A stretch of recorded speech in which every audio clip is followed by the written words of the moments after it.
One of the pioneers for that PRP ఇక్కడ okay. In అంటే infertility. ఎవరు చేసుకోవాలి మేడం?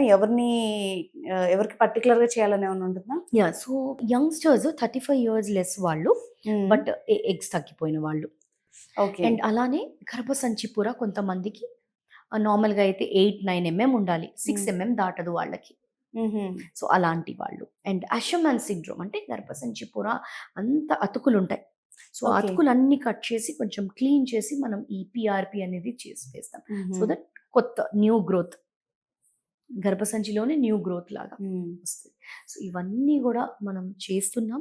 అండ్ ఒక లేడీకైతే ఆల్మోస్ట్ ఒక 20 ఇయర్స్ బ్యాక్ పోయింది period. Okay. Okay. So we did metroplasty అంటే మొత్తం గర్భసంచి పొరని అంతా క్లీన్ చేసి ఎండోపిఆర్పి చేసి after 30 days she got her periods.